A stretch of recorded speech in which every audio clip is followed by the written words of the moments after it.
사랑하는 한남교회 교회 여러분, 오늘은 사순절 세 번째 주일입니다. 하나님께서 우리에게 주시는 말씀은 이사야서 55장 1절에서 9절의 말씀입니다. 세번역 성경으로 봉독해 올리겠습니다. 너희 모든 목마른 사람들아, 어서 물로 나오너라. 돈이 없는 사람도 오너라. 너희는 와서 사서 먹되 돈도 내지 말고 값도 지불하지 말고 포도주와 젖을 사거라. 어찌하여 너희는 양식을 얻지도 못하면서 돈을 지불하며 배부르게 하여 주지도 못하는데 그것 때문에 수고하느냐? 들어라, 내가 하는 말을 들어라. 그리하면 너희가 좋은 것을 먹으며 기름진 것으로 너희 마음이 즐거울 것이다. 너희는 귀를 기울이고 나에게 와서 들으라. 그러면 너희 영혼이 살 것이다. 내가 너희와 영원한 언약을 맺겠으니 이것은 곧 다윗에게 베푼 나의 확실한 은혜다. 내가 그를 많은 민족 앞에 증인으로 세웠고 많은 민족들의 인도자와 명령자로 삼았다. 내가 알지 못하는 나라를 내가 부를 것이며 너를 알지 못하는 나라가 너에게 달려올 것이니 이는 주 너희 하나님 이스라엘의 거룩하신 하나님께서 너를 영화롭게 하시기 때문이다. 너희는 만날 수 있을 때에 주님을 찾아라. 너희는 가까이 계실 때에 주님을 불러라. 악한 자는 그 길을 버리고 불의한 자는 그 생각을 버리고 주님께 돌아오너라. 주님께서 그에게 긍휼을 베푸실 것이다. 우리의 하나님께로 돌아오너라. 주님께서 너그럽게 용서하여 주실 것이다. 나의 생각은 너희의 생각과 다르며 너희의 길은 나의 길과 다르다. 주님께서 하신 말씀이다. 하늘이 땅보다 높듯이 나의 길은 너희의 길보다 높으며 나의 생각은 너희의 생각보다 높다. 아멘. 오늘 주신 말씀을 통해서 주님께로 돌아오라 하는 제목으로 말씀을 나누고자 합니다. 사랑하는 한남교회 교회 여러분, 오늘은 사순절 세 번째 주일입니다. 하나님께서 오늘 우리에게 주신 말씀을 통해서 우리가 걸어가고 있는 길을 돌아보는 시간이 되길 바랍니다. 초대교회 당시 그리스도인들의 별명은 그 길을 걷는 사람들이었습니다. 예수님이 걸어가셨던 고난의 길을 마다하지 않고 걸어가는 사람들이라는 뜻이었습니다. 죽음의 십자가를 마다하지 않는 사람들이라고 하는 의미도 있었으니 그리스도인이라고 하는 무게가 절대로 가볍지 않았습니다. 초대교회를 핍박하던 이들조차도 그 길을 걷는 사람들이 순교하는 모습을 보면서 감동했고 심지어는 자신들의 행위를 돌아보았습니다. 그 길을 걷는 사람들에게 감동되어 어떤 때는 베드로의 설교를 듣고 그리스도인으로 개종하는 이들이 3,000명 이상이 될 때도 있었습니다. 그에 비하면 대한민국에서 그리스도인은 지금 어떻습니까? 비아냥거림의 대상이 되어버렸습니다. 젊은 세대가 교회를 떠나고 교회가 더는 세상의 빛과 소금의 사명을 다하지 못하고 있습니다. 예루살렘 성전을 바라보시며 예루살렘아 예루살렘아 탄식하셨던 예수님이 한국교회를 바라보시면서 깊은 한숨을 쉬시며 울고 계십니다. 지금은 돌아오라 말씀하시지만 포기하시고 돌 위에 돌 하나도 남지 않을 것이라고 할지도 모를 일입니다. 그러나 다 그런 것은 아닙니다. 교회다운 교회도 있고 목사다운 목사, 그리스도인다운 그리스도인도 있습니다. 어느 목사님이 한국교회 문제에 대해 논하면서 마지막 부분에 이런 이야기를 했습니다. 정리하면 이런 이야기입니다. 작고 따뜻한 교회를 찾아 나서야 한다. 정신 똑바로 박힌 교회들이 있다. 아무 교회나 가지 말라는 운동을 펼쳐야 할 판이다. 저는 이 글을 읽으면서 한남교회가 작고 따뜻한 교회요, 정신 똑바로 박힌 교회이길 기도했습니다. 한남교회 비전을 다들 아실 겁니다. 다시 한번 새겨보겠습니다. 한남교회는 외형적인 대형교회를 추구하지 않으며 작아도 건강한 교회를 추구하는 교회입니다. 한남교회는 교회의 전통을 이어가면서도 끊임없이 개혁하는 교회를 추구하는 교회입니다. 한남교회는 누구나 와서 편안하게 예배하며 기도할 수 있는 교회입니다. 한남교회는 이 땅에 작고 느리고 못생기고 낮은 모든 것들을 사랑하는 섬김의 공동체입니다. 한남교회는 하나님에 대한 지식을 내세우기보다 깨달은 바를 실천하기 위해 몸을 낮추는 교회입니다. 한남교회는 모든 연약한 지체를 향해는 항상 부드럽지만 모든 위선에 대하여는 대항할 줄 아는 강직함을 지닌 교회입니다. 한남교회는 고통당하는 이웃과 창조 세계의 아픔에 동참하며 평화의 씨앗을 싹 틔우는 교회입니다. 이런 교회가 되어야 그 길을 걷는 교회일 것이요. 이런 교회를 만들어가는 교인들이야말로 그리스도인입니다. 한남교회 비전이 이루어질 수 있도록 흔들리지 말고 그 길을 갈 수 있도록 기도해 주시고 헌신해 주시기 바랍니다. 한남교회가 작지만 따스한 교회, 건강한 교회, 하나님께서 기뻐하시는 교회가 될 수 있도록 기도해 주시고 헌신해 주시기 바랍니다. 주님의 교회를 아름답고 건강하게 만드는 일에 헌신한 가정들을 하나님께서는 또한 범사에 잘 되도록 축복해 주실 것입니다. 작아도 건강하고 아름다운 교회, 교회다운 교회가 되려면 먼저 예배가 회복되어야 합니다. 예배하는 감격을 맛보고 예배를 통해서 새롭게 창조되고 변화됨으로 하나님께서 각자 맡겨주신 소명을 감당할 수 있을 것입니다. 오늘 주신 성경 말씀을 살펴보겠습니다. 많은 사람들이 양식을 얻지도 못하면서 돈을 지불하고 배부르게 하여 주지도 못하는데 그것 때문에 수고한다. 이사야서 55장 2절의 말씀입니다. 이사야 예언자는 이런 일들을 허황된 일이라고 하면서 허황된 일에만 골몰하는 이들에게 돌아오라 권고하고 있는 것입니다. 이 말씀을 곱씹어 보십시오. 우리가 수고하는 일이 삶의 최우선 가치로 두고 얻고자 하는 일, 예배와 하나님을 섬기는 일보다 우선순위에 두고 있는 일이 돈을 지불하고 살 만한 가치가 있는 것인지 우리의 삶을 배부르게 해주는 것인지 돌아보십시오. 우리를 배부르게 할 양식을 구하기 위하여 일주일에 한 번 하나님께 나와 예배하는 시간조차도 허투루 여기는 것은 아닌지 돌아보십시오. 이사야 예언자는 하나님 없이 수고하는 모든 것은 허황된 수고라고 하는 것입니다. 그렇다면 허황된 수고에서 어떻게 벗어날 수 있습니까? 첫째로 내가 하는 말을 들으라 하는 것입니다. 여기서 나는 누구입니까? 하나님의 말씀을 대언하는 이사야 예언자입니다.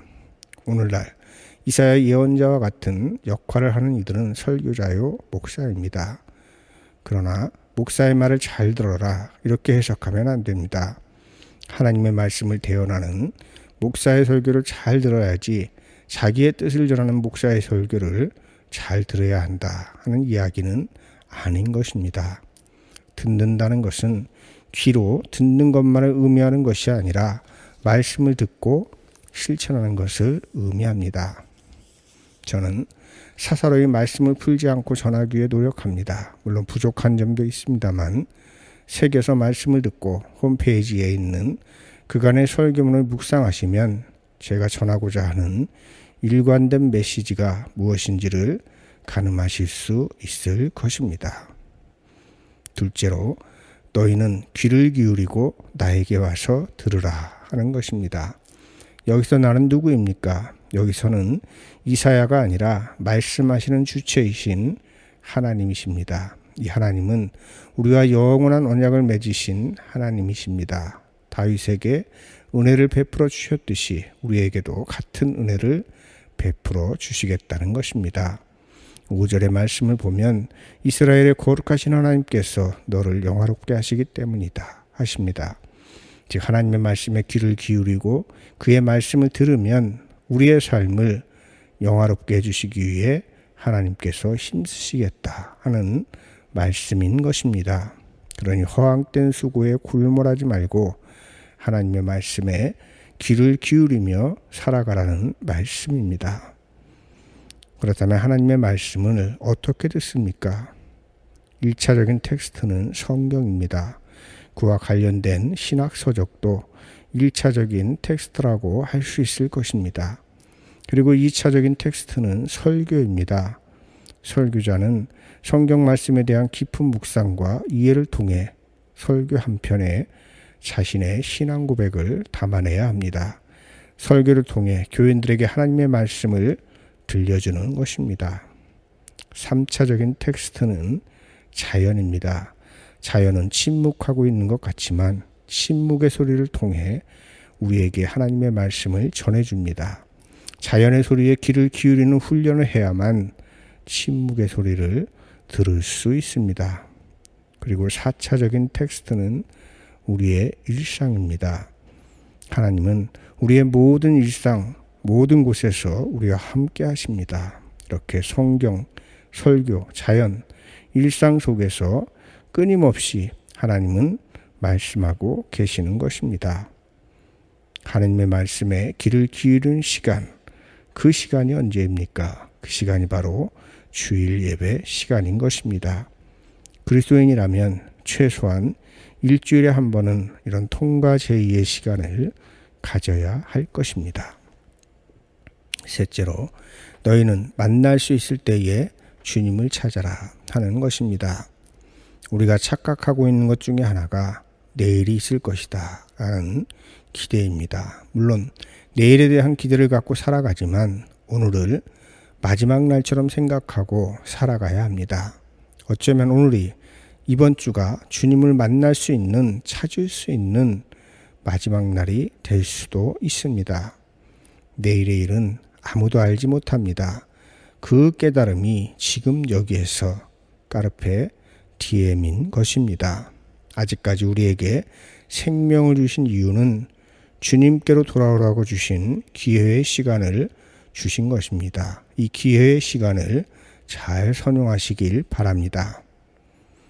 오늘 읽지는 않았지만 병행성서 1과 시가서 시편 63편에는 다윗이 유대 광야에서 고난의 시간을 보낼 때 지은 시가 나옵니다.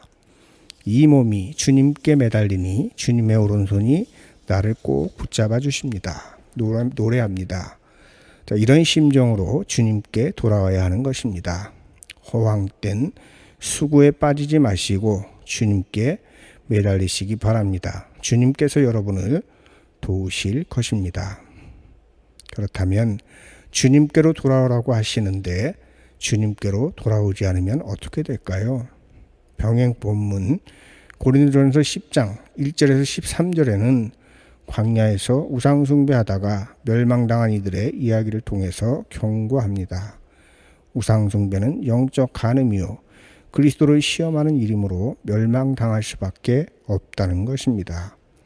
우리는 멸망당하는 자들의 행동을 비웃지만 허황된 일에 매달려 주님을 떠난 이들의 행동도 그와 못지않으며 멸망당할 수밖에 없다는 것입니다.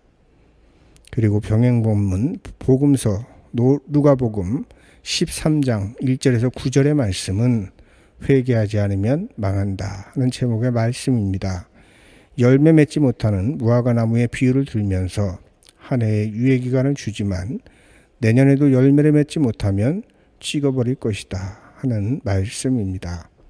그러니 주님께로 돌아오지 않는 이들의 끝은 멸망이라는 것입니다. 우리의 신앙을 돌아보십시오. 열매 맺지 못하는 무화과 나무처럼 우리는 그리스도인이지만 열매를 맺지 못하고 살아가는 것은 아닌지요.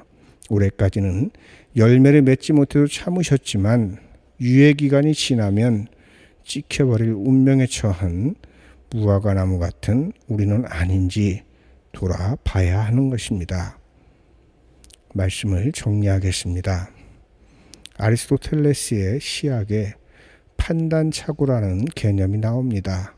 판단착오는 비극적 주인공이 비극적인 사건을 겪게 되는 원인이 됩니다. 비극의 주인공들은 판단착오에 의해 불행의 나락으로 떨어지고 비극에 비극이 이어집니다. 문제는 판단착오에 빠지면 악의 없이 죄를 짓게 된다는 것입니다. 이때 판단착오에 의해 불행을 맞이하는 것을 표현한 단어가 하마르티아입니다. 그러니 죄가 무서운 것은 악의 없이 지을 수 있다는 것 때문입니다. 문제를 일으키는 대형 교회에 다니면서 신앙생활 하는 것이 무슨 문제냐, 무슨 죄냐고 생각할 수도 있습니다. 그냥 개인적인 신앙생활이라고 볼 수도 있겠지만 그런 개인들이 모여서 대형 교회를 이루고 대형 교회가 하나님의 이름을 망령되게 하는 일을 한다면 그곳에서 열심히 신앙생활 하시는 분들은 죄인 줄도 모르니 회개할 기회조차도 박탈당하는 것입니다. 이 얼마나 허망한 일입니까? 그래서 교회를 잘 선택해야 하는 것입니다. 여러분, 한남교회는 지난 66년 동안 이 길을 잘 걸어왔습니다. 하지만 지금 우리는 흔들리고 있지 않습니까? 신앙의 유산을 제대로 물려주지 못하고 있습니다. 코로나의 여파도 있지만 주일 성수가 잘 이루어지지 않고 있습니다. 교회 공동체, 신앙 공동체라고 하면서도 서로에 대한 관심이 적습니다. 문제가 있을수록 교회에 나와 기도해야 하는데 오히려 교회를 떠납니다. 이런 시기에 우리가 주님께 돌아오는 것은 무엇이겠습니까? 너무 거창한 것을 말하지는 않겠습니다. 주일 성수를 하십시오. 일주일에 한 번은 세상의 모든 짐을 내려놓고 주님 앞에 나와 안식하는 날로 삼으십시오. 한번 상상해 보십시오. 온 교우들이 한자리에 모여 정성껏 예배를 드리면 지금보다도 훨씬 더 은혜로운 예배를 드릴 수 있을 것입니다. 은혜로운 예배를 드림으로 예배하는 분들은 하나님께서 주시는 은혜를 힘입어 살아갈 수 있을 것입니다. 그러니 무엇보다도 예배를 회복해야 합니다. 그것이 바로 주님께 돌아오는 길입니다. 여기서부터 주님께서 맡겨주신 교회의 일을 해나갈 수 있는 것입니다. 그리고 이런 교회를 만들어가는 분들에게 하나님은 복을 주실 것입니다. 허황된 수고로 얻고자 하는 것보다 훨씬 귀한 것을 얻을 수 있을 것입니다. 한남교회는 좋은 교회요, 건강한 교회입니다. 교회다운 교회를 건강하게 세워가는 분들을 하나님께서는 복 주실 것입니다. 각자 흔들림 없이 주님의 교회로서의 사명을 다하는 교회가 될 수 있도록 힘을 더해 주시기 바랍니다. 하나님께서 주님께로 돌아온 이들에게 주시는 복을 여러분에게 주실 것입니다. 그 복이 오늘 함께 예배하신 모든 분들과 가정에 충만하시기를 축복합니다. 아멘. 말씀을 기억하면서 거듭기도 드리겠습니다. 주님, 교회로 인해 그리스도인으로 인해 하나님의 이름이 짓밟히는 시대를 살아가고 있습니다. 하지만 이런 중에도 교회다운 교회, 그리스도인다운 그리스도인으로 서고자 하는 이들이 있사오니 주님 도와주옵소서. 주님께로 돌아오라 말씀하시며 한남교회가 예배를 회복하는 공동체가 되라고 하십니다. 주님께서 복 주신 날, 안식의 날에는 주님 안에서 안식을 누리며 살아가는 우리가 되게 하옵소서. 예수님의 이름으로 기도드립니다. 아멘.